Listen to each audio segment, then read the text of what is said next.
بسم اللہ الرحمن الرحیم۔ السلام علیکم ورحمۃ اللہ وبرکاتہ۔ میرے عزیز بھائیوں اور بہنوں، آج میں ایک ایسی صفت کے بارے میں بات کرنے جا رہا ہوں جو ہر انسان کی زندگی کا زیور ہے، جو دلوں میں اعتماد پیدا کرتی ہے اور جس کے بغیر ایمان مکمل ہی نہیں ہوتا۔ یہ صفت ہے امانت داری۔ اسلام میں امانت داری کی بہت زیادہ اہمیت ہے۔ امانت صرف کسی چیز کو رکھ کر واپس کرنے کا نام نہیں ہے، بلکہ امانت کا مطلب ہے کہ انسان اپنی ذمہ داریوں کو صحیح طرح ادا کرے، چاہے وہ مال کی امانت ہو، رشتہ داری کی ہو، وقت کی ہو یا علم کی۔ قرآن پاک میں اللہ تعالیٰ فرماتے ہیں، بے شک اللہ تعالیٰ تمہیں حکم دیتا ہے کہ امانتیں ان کے حقداروں تک پہنچا دو۔ ہمارے پیارے نبی کریم صلی اللہ علیہ وسلم کو نبوت ملنے سے پہلے ہی لوگ صادق اور امین کے لقب سے یاد کرتے تھے۔ مکہ کے لوگ اپنے قیمتی سامان آپ کے پاس بطور امانت رکھتے تھے، کیونکہ وہ جانتے تھے کہ محمد صلی اللہ علیہ وسلم کبھی خیانت نہیں کریں گے۔ حتیٰ کہ جب آپ علیہ السلام نے ہجرت کی تو آپ نے حضرت علی رضی اللہ تعالیٰ عنہ کو مکہ میں چھوڑا تاکہ جو امانتیں کفار نے بھی آپ کے پاس رکھی تھی وہ بھی واپس کر دی جائیں۔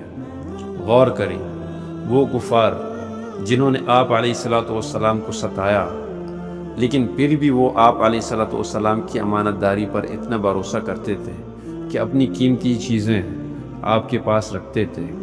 رسول اللہ صلی اللہ علیہ وسلم نے فرمایا، جس کے اندر امانت داری نہیں اس کا ایمان نہیں، یعنی امانت داری ایمان کا حصہ ہے اور خیانت کرنے والا حقیقی مومن نہیں ہو سکتا۔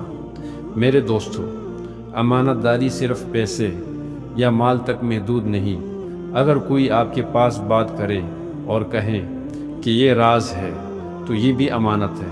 اگر کسی نے آپ پر اعتماد کیا تو یہ بھی امانت ہے۔ یہاں تک کہ نماز، روزہ، زکوٰۃ اور دیگر عبادات بھی اللہ کی امانت ہیں، جنہیں پورا کرنا ہماری ذمہ داری ہے۔ آج ہمارے معاشرے میں جھگڑے اور فساد اسی لیے بڑھ رہے ہیں کہ لوگ امانت میں خیانت کرتے ہیں۔ کاروبار میں جھوٹ بولنا، تول میں کمی کرنا، وعدہ پورا نہ کرنا، یہ سب امانت میں خیانت کے درجے میں آتا ہے۔